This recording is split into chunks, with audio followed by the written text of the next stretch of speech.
Hi, I'm Yüksel Barkın Baydar from Section 11, and my Physics 101 project is about comparing the flight times of free-falling and horizontal projectile motion of the same projectile from the same vertical distance, and show that their flight time is equal. So let's start with the required equipments.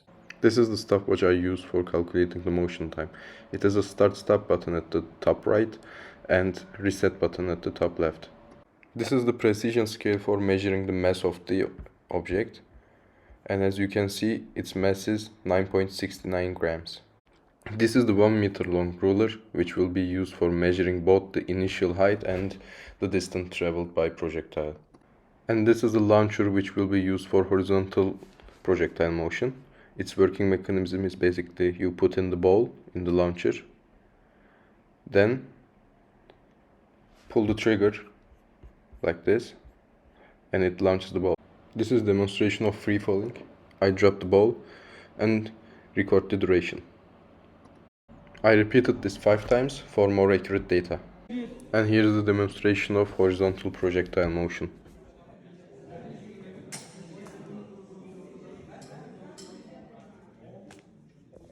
I've also repeated this 5 times and also measured the distance it traveled to find the horizontal velocity.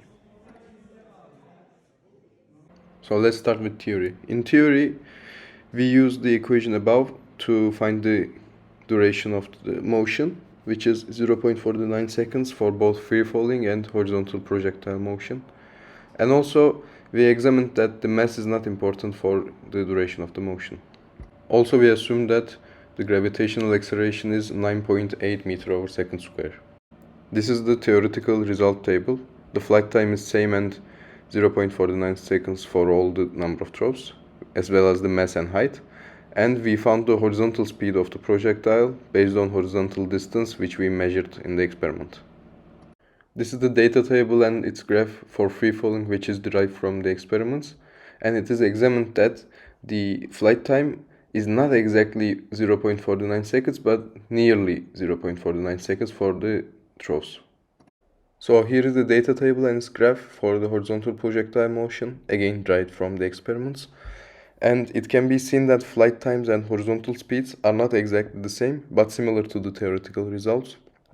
On the other hand, flight times here are so similar with the ones at the free falling.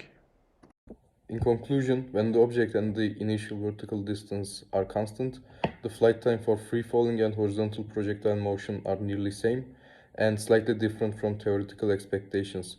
These differences are mainly because we are setting up the system and starting and stopping the stopwatch manually and air friction. And we have 9.8% error for flight time and 11.4% error for horizontal speed for horizontal projectile motion. Thank you for listening.